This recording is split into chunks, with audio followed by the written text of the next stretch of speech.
जातात.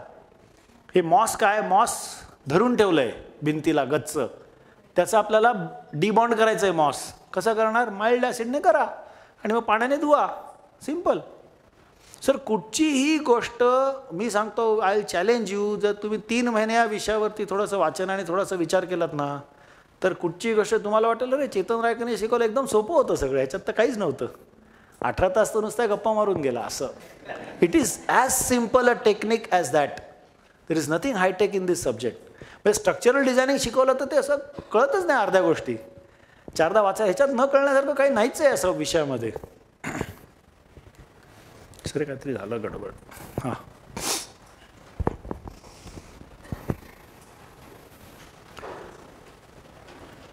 आपण आता हे बंद आहे. आपण आता प्लास्टरिंगवरती गप्पा मारल्या. आता we will talk of waterproofing.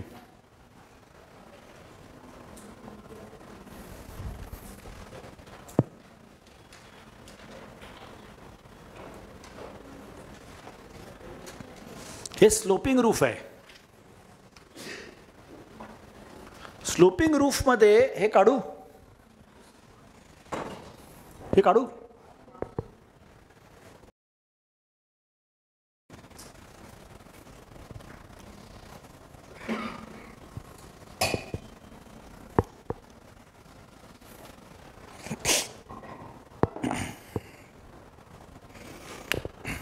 हे फ्रंट एलिव्हेशनमध्ये हे स्लोपिंग रूफ आहे आणि हे क्रॉस सेक्शनमध्ये स्लोपिंग रूफ आहे. आता हे स्लोपिंग रूफचं बेसिक मटेरियल काही असो, म्हणजे लाकडाच्या फळ्यांमध्ये असेल किंवा कॉन्क्रीटमध्ये असेल, त्याच्यावरती जेव्हा आपल्याला मँगलोर टाईल्स करायच्या असतात, क्ले टाईल्स, तेव्हा काय करतात इन्व्हेरिएबली, इथे असं 300-300 mm ला पर्लिन टाकतात आणि त्या पर्लिनच्या वरती मँगलोर टाईल टाकतात. बरोबर आहे, करेक्ट, सिंपल सोल्युशन.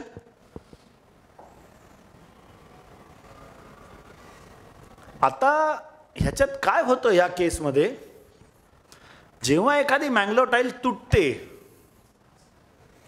आणि जे पाणी आत जातं इथे, हे पाणी इथे जमतं. हे क्लिअर आहे. इथे जे पाणी जमतं ते पाणी कुठल्या ना कुठल्या पर्यायाने आज नाही वर्षभराने खाली येतं. आता प्रत्येक 1-1 फुटाला, मँगलोर टाईलला जनरली 1-1 फुटाला पर्लिन टाकायला लागतं. आपण 1-1 फुटाला पाण्याला साचण्यासाठी ऑप्शन करून दिला आहे. वॉटरप्रूफिंगची सक्सेस स्टोरी काय की पाण्याला रस्ता द्यायचा. आता तुम्ही जर हा फोटो बघितलात तर या फोटोमध्ये काहीतरी वेगळं केलं आहे बघा. काय केलं आहे, असे व्हर्टिकल बॅटन मारलेत. बरोबर आहे. Do you see this vertical battens. हे व्हर्टिकल बॅटन म्हणजे कसं आहे की इथे असे व्हर्टिकल बॅटन्स मारलेत 4-4 फुटाला. म्हणजे हे काढून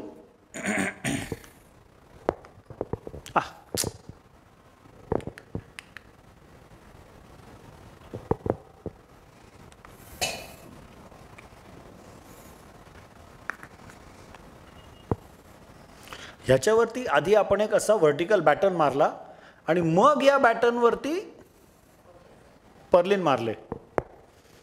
ह्याने काय झालं, ह्याच्यावरती हे पर्लिन केले. म्हणजे जर एखादी टाईल तुटली इथे, आता काय होतं, पाणी जे आहे इकडनं ह्याच्यामधनं खाली येतं सरळ, पाण्याला कुठेही अटकाव होत नाही. Is this clear. This is extremely important, whether तुम्ही कॉन्क्रीटवरती करा किंवा कशाईवरती करा. हे 4-4 फुटाला का, कारण 4 फुटाला साधारणपणे पर्लिन जे असतं ते डिफ्लेक्ट होत नाही म्हणून ते 4-4 फुटाला. तुम्ही 5-5 फुटाला करा, पर्लिनचा साईज वाढेल. 25 mm बाय 40 mm लाकडाचं पर्लिन, पण तुम्ही लाकडाच्या ऐवजी जर तुम्ही लोखंडाचं पर्लिन केलं चालतं, डझंट मॅटर. तो तुम्ही वाय मी 4 फूट म्हणालो, तुम्ही 5 फूट करा, 3 फूट करा, 6 फूट करा, it's up to you. Tile फुटली तर पाणी सरळ खाली आलं पाहिजे. हा बेसिक इम्प्रूव्हमेंट जे आपण केलं जुन्या काळच्या डिटेलिंगमध्ये ते कळलं सगळ्यांना. हे का केलं हे कळलं. हे केल्याने प्रचंड सक्सेस वाढतो. ह्याच्यामध्ये आता जे काळ्या रंगाचं हे दिसतंय केलेलं, तो माणूस तिथे ते चिकटवतोय डांबराने, तो पॉलिमराइज बिट्युमेनच्या शीट्स चिकटवतोय 6 mm. सो ह्या केसमध्ये जर तुम्हाला म्हणजे VT स्टेशनला आम्ही हे 2001 साली केलं आणि 25 वर्षाची गॅरंटी दिली. आज 2020 झालं, 2019च्या पावसात पण लिकेज झालं नाही. वाय? सिस्टीम काय आहे बघा, एकदम सिंपल आणि व्हेरी लॉजिकल सिस्टीम.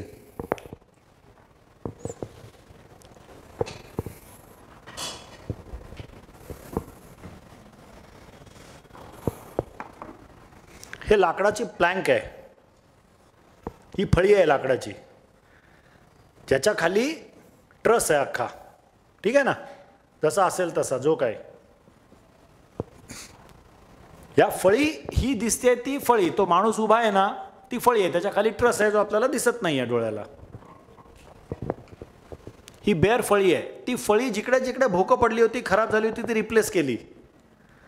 त्याच्यानंतर आपण त्याच्यावरती एक सगळ्यात पहिला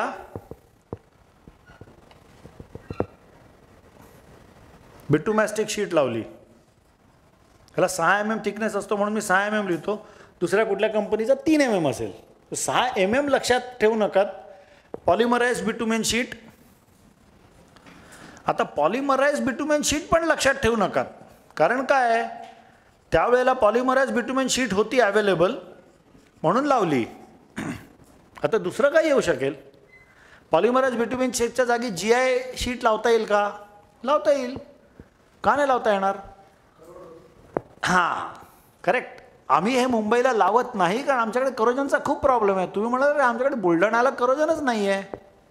बुलढाणा एक नाव घेतलं, पुण्यात म्हणा, नागपूरमध्ये म्हणा, करोजन नाही आहे. GI शीट वापरू का? वापरा. GI शीटमध्ये आणखी एक त्रास काय होऊ शकतो माहिती आहे का, की GI शीट ही तुम्ही लाकडाला चिकटवणार कशी? खिळे मारून? हां, खिळे मारले की एक तर पंक्चर झालं आणि दुसरं म्हणजे बायमेटॅलिक करंटमुळे GI करोड होणार आणि करोड झालं की त्याला भोकं वाढणार आणि त्यातनं पाणी आत जाणार. सो द होल, आणि दर 4-4 फुटाला तरी तुम्हाला ते खिळे मारायला लागतील ना ती शीट टिकवायला. किंवा दुसरा ऑप्शन म्हणजे काय, डांबर लावायचं आणि त्याच्यावरती GIची शीट चिकटवायची, खिळे नाही मारायचे. आता तुम्ही म्हणाल तुम्ही खिळ्याशिवाय कसं केलं आम्हाला दाखवा. मी दाखवतो. खिळ्याशिवाय आम्ही काही केलेलं नाही. ह्याच्यावरती लाकडाचे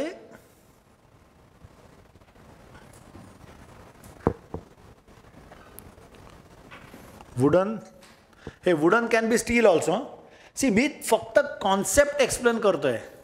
material is not important. Material can be anything.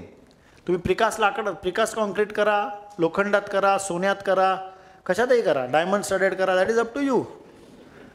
Material is not important. Wooden batten along slope. आता वुडन बॅटन जो अलॉंग स्लोप जो आहे तो कसा चिकटवला, तो स्क्रू केला.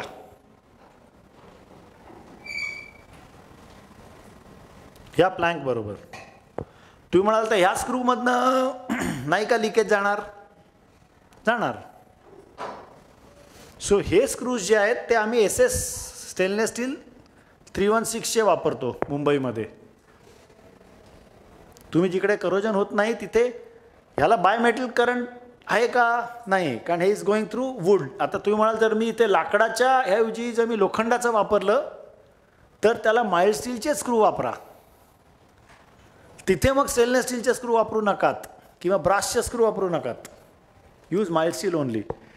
नंतर काय केलं, ह्या स्क्रूवरती एक ह्याच बिटुमेन शीटची एक कॅप केली, ती एक्स्ट्रा चिकटवली त्याच्यावरती. म्हणजे काय झालं, हा स्क्रू जर कधी भविष्य काळात 25-30 वर्षानंतर सडला, स्टेनलेस स्टील आहे, सडणारच नाही. आणि SS 316 is a better grade. म्हणजे 304 पण असतं, 306, 316 पण असतं. सो 316 आपण वापरले स्टेनलेस स्टीलचे स्क्रूज. म्हणजे VT स्टेशन करताच नाही, कुठच्याही बिल्डिंगला जर हे केलं तर वर्षानुवर्ष वॉटरप्रूफिंग चांगलं होतं. आणि ह्याच्यावरती मग पर्लिन्स टाकले. आणि पर्लिनचे स्क्रू कुठे आहेत? फक्त एवढेच आहेत. म्हणजे खाली ही एक प्रोटेक्टिव्ह लेअर आला, त्याच्यावरती ह्या स्क्रूजला वरती एक प्रोटेक्टिव्ह कॅप लावली 4 इंच बाय 4 इंचाची, आणि मग त्याच्यावरती कौलं टाकली. आता ह्या सिस्टीममध्ये पाण्याला कितीही प्रयत्न केला तरी आत जायला वावच नाही. Is this clear? त्यामुळे आपल्याला स्लोपिंग रूफमध्ये, तुम्हाला स्लोपिंग रूफ कॉन्क्रीटचं असलं किंवा लाकडातलं असतं, दोनच असतात मेनली. ही सिस्टीम करा. पहिलं म्हणजे व्हर्टिकल बॅटन्स मारा. ते जे व्हर्टिकल बॅटन्स दिसत आहेत ते, आणि त्या व्हर्टिकल बॅटन्सच्या वरती हे टाका. आणि जर करोजन होणार नसेल तर चक्क माइल्ड स्टीलचे स्क्रू वापरा. त्या स्क्रूला पण कॅप करा. पाणी मी तेव्हा 25 वर्षाची गॅरंटी दिली होती, आज 20वं वर्ष चालू आहे. एक ड्रॉप आजही पाणी आलेलं नाही या बिल्डिंगमध्ये, VT स्टेशनमध्ये. You go logically. आणि ही सिस्टीम आम्ही डेव्हलप केली आमच्या कंपनीने 20 वर्षापूर्वी. ह्याच्यात काय रॉकेट सायन्स आहे का? फक्त क्लोज विचार. आई एका मुलाचा कसा विचार करते की माझ्या मुलाला काय आवडतं खायला, तो त्याप्रमाणे ती जेवण बनवते. त्याला गोड काय आवडतं, मग जेवण रात्री झोपायच्या आधी काय आवडतं. सो हा असा जर विचार केलात ना, पाणी कुठनं आत जाऊ शकेल. आयडेंटिफाय हे सगळं जर ब्लॉक केलं तर पाणी आत जाऊ शकत नाही. कारण पाण्याला मी काय सांगितलं, पाण्याला आत जाण्यात इंटरेस्ट नसतो. पाण्याला एक तर जमिनीत आत जाण्यात इंटरेस्ट असतो, जे आपण अटकाव करतो सगळीकडे कॉन्क्रीटचे रोड करून, किंवा समुद्राला जाऊन मिळण्यात इंटरेस्ट असतो पाण्याला. आणि ते समुद्राला मिळालं तर ते खारं पाणी कोणाच्याच वापरातलं नसतं. सो पाण्याला तुमच्या बिल्डिंगमध्ये जाण्यात, पण तुम्ही जर ओपनच करून ठेवलीत बिल्डिंग तर ते जाणारच बापडा आतमध्ये. So let us be very clear की पाण्याला निचरा फास्टेस्ट करा. That is a success of waterproofing. Flat terraces. Flat टेरेसेसनं आपण पाहिलं की ब्रिकबॅटचं पर्पज असतं स्लोप देण्यासाठी. आणि brickbat is horizontal brickwork. So हे एक दिसायला छान दिसतंय. जॉईंट थिकनेस साधारण बरोबर दिसतोय. ब्रिकवर्कचा जॉईंट थिकनेस किती पाहिजे? 1 सेंटीमीटर. बरोबर आहे? 1 सेंटीमीटर म्हणा, 12 mm म्हणा आयडियली. तेवढाच ब्रिकबॅटमध्ये पण पाहिजे. आणि ब्रिकबॅटला जर स्लोप तुम्हाला 8 इंच द्यायचा असेल, 8 इंच ते 4 इंच असा 4 इंचाचा स्लोप द्यायचा आहे तुम्हाला. एका साईडला 3 इंच आणि एका साईडला समजा 7 इंच. 8 इंचाचं बांधकाम करणार कसं? 2 विटा एकावर एक ठेवून पण करा. व्हर्टिकल विटा उभ्या, म्हणजे ब्रिक ऑन एज नाही, ब्रिक व्हर्टिकल असंही करा. नोबडी स्टॉप्स अस. आणि ब्रिकबॅटच का? दुसरं कुठलं मटेरियल नाही चालणार? सोन्याचा लगदा करून लावा. किंवा मला ब्रिकबॅटहून स्वस्त मटेरियल सांगा, ते मी लावतो. मला brickbat is just for sloping. It has no other purpose, just for sloping. उद्या तुमच्या साईटवरती सिपोरेक्स ब्लॉक्स असले खूप, आणि ते सगळे वेस्ट आहेत, कटिंग बिटिंग केल्यामुळे सगळे फुकट गेलेले ब्रिकबॅट खूप आहेत, सिपोरेक्स ब्लॉक्स खूप आहेत तुमच्याकडे. Use Siporex blocks, though they are pretty expensive, पण तो तुमच्यासाठी तो कचराच आहे. घेऊन जायला पैसेच द्यायला लागणार आहेत तुम्हाला. ब्रिकबॅटच्या ऐवजी सिपोरेक्स ब्लॉक्स वापरा. नोबडी स्टॉप्स अस.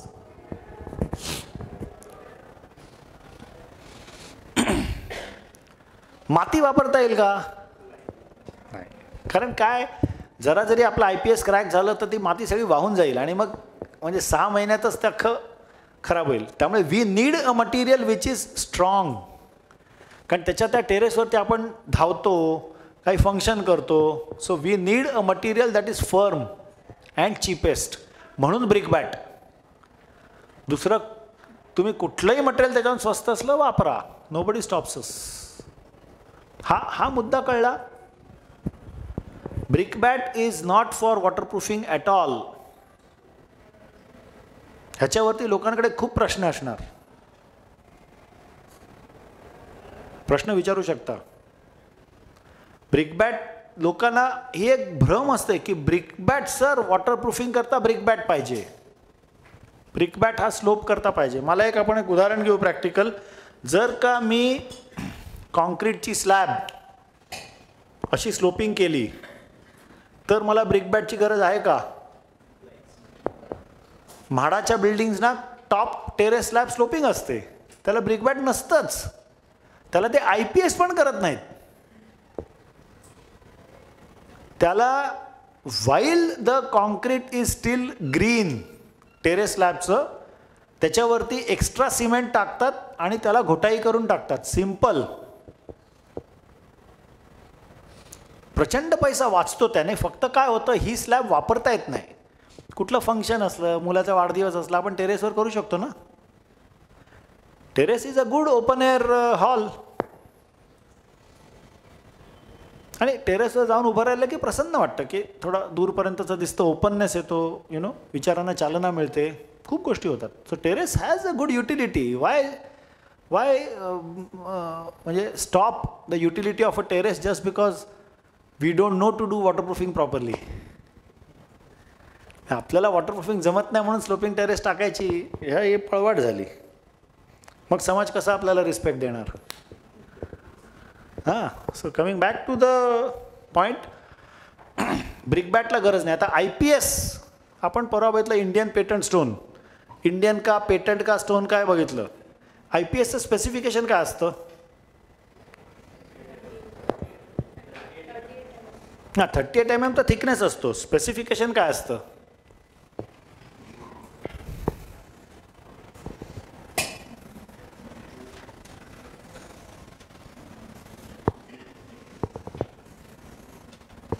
IPSचं स्पेसिफिकेशन असतं 1:2:3. आता 1:2:3च का? कारण कोणी एकेकाळी कोणी 1:2:3 केलं. तुम्ही म्हणाल मला 1:2:2.5 करायचं आहे, करा. Nobody stops you. आपल्याला आई वडिलांनी शिकवलेलं असतं की रात्री दिवा लावला की हे मंत्र म्हणायचे. आपण लगेच चॅलेंज करतो ना, का म्हणायचे? पण ह्या सगळ्या गोष्टी आपण उगाच न विचार करता वापरत जातो. विचार करा ना याच्यावरती. Y 1:2:3? Can it not be 1:1:2? का नाही? रिचर, थोडंसं महाग आहे, बाकी काही नाही. This will give you better performance. मग 1:2:4 का नाही? करा. This is like M15 grade concrete. स्वस्त आहे याच्यापेक्षा.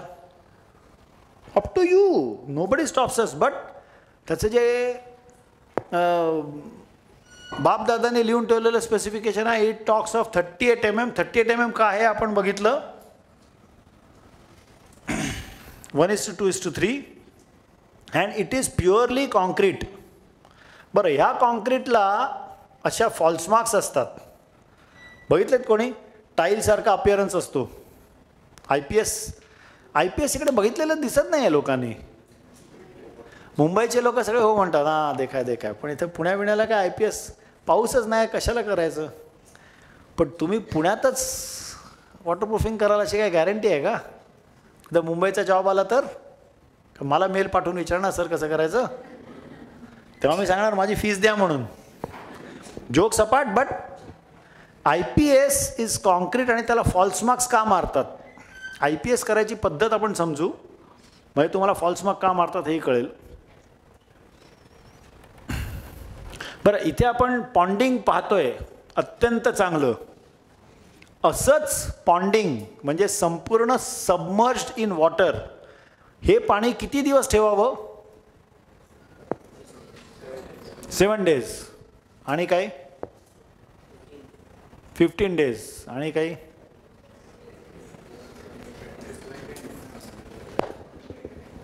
सर त्याचं उत्तर एकदम सोपं आहे. उत्तर काय की जोपर्यंत कंप्लीट हायड्रेशन ऑफ सिमेंट होत नाही तोपर्यंत. तुमच्या सिमेंटने जर तुम्हाला सांगितलं की माझं हायड्रेशन ऑफ सिमेंट 7 दिवसात झालंय पूर्ण, 7 दिवस. 14 दिवसात झालंय 14 दिवस. तुम्ही म्हणाल अरे हे काय उत्तर झालं का, काहीच्या काही शिकवत आहे? तसं नाही आहे. मी तुम्हाला फंडामेंटल थॉट प्रोसेस दिली. किती दिवस तुमचं जर सिमेंट, जर तुम्ही लाईम वापरत असाल तर त्याला असं क्युरिंग करायला लागतच नाही. You have to keep it moist, कारण lime is air cured predominantly. त्याला हलका वेटनेस करायचा. तुम्ही जर हाय स्ट्रेंथ सिमेंट वापरलं त्याच्याकरता जे अजिबात वापरू नये, म्हणजे OPC 53 ग्रेड सिमेंट हे फक्त आणि फक्त कॉन्क्रीटलाच वापरावं. Concrete during concreting, concrete elements, column, beam, footing, slab या सगळ्याला वापरावं. बाकी सगळ्या कॉम्पोनंट्सला PPC वापरा. ब्रिकवर्क, प्लास्टर, टायलिंग, वॉटरप्रूफिंग सगळ्या आयटम्सना, डॅडो, क्लॅडिंग काय जे काय असेल त्या सगळ्याला, कंपाऊंड वॉल, सगळ्या बाहेरचं कॉन्क्रीट PPC वापरा, कारण त्याचं हीट ऑफ हायड्रेशन कमी असतं आणि त्याने क्रॅकिंग प्रचंड कमी होतं. तुम्ही बाय चान्स 53 ग्रेड वापरलं तर जोपर्यंत त्याचं हीट ऑफ हायड्रेशन पूर्णपणे डिसिपेट होत नाही तोपर्यंत जर तुम्ही क्युरिंग केलं नाही तर काय होणार? क्रॅकिंग होणार. हे सांगायला काय तुम्हाला चेतन रायकरची गरज नाही. So how many days you should do curing? I would say 28 दिवस तरी करा. जर तुम्हाला टेरेस इमिजिएटली वापरायची नसेल तर साचलं राहू दे ना पाणी, फरक काय पडतो तुम्हाला? जितकं जास्त क्युरिंग कराल तितका सक्सेस वाढत जाईल. Coming back to the point, IPS करताना ब्रिकबॅट केल्यानंतर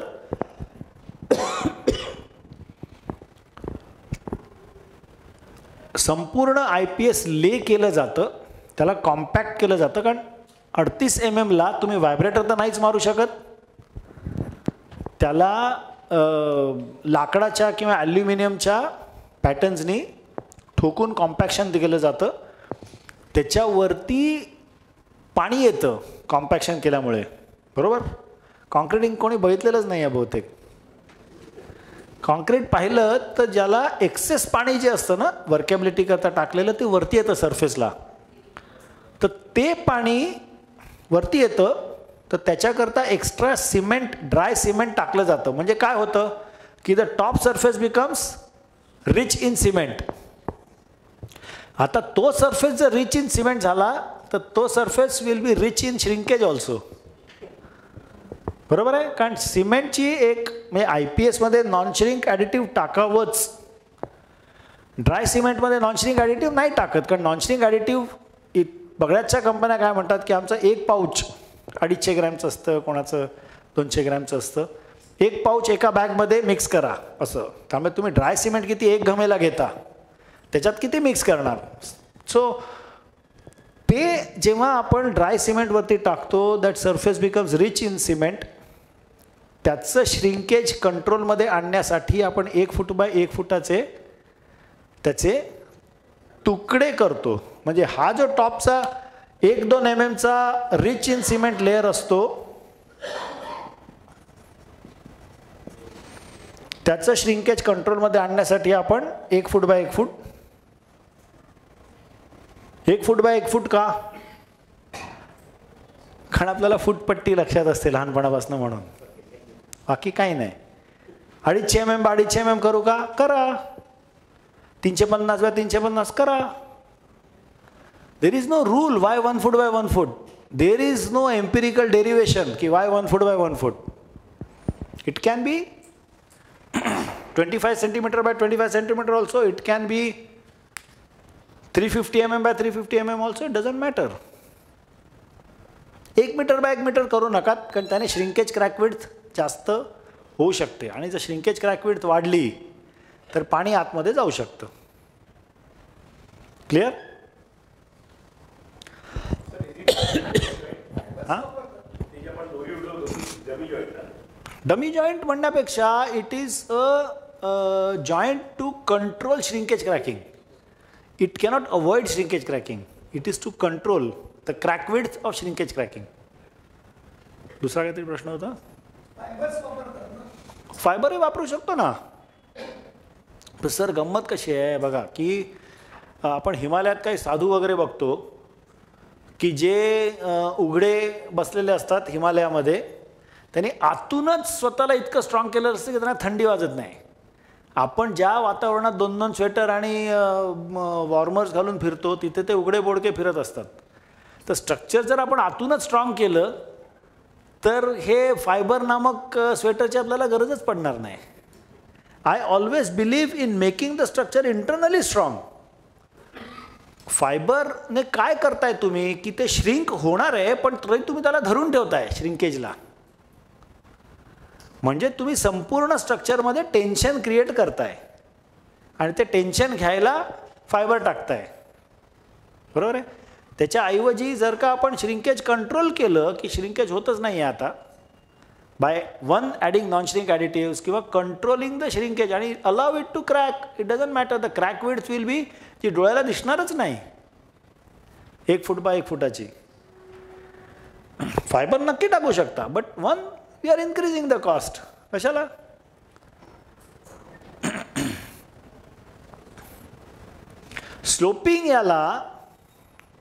स्लोपिंग स्लॅबला जर आपण IPS केलं तर त्याला असं पॉन्डिंग कसं करणार?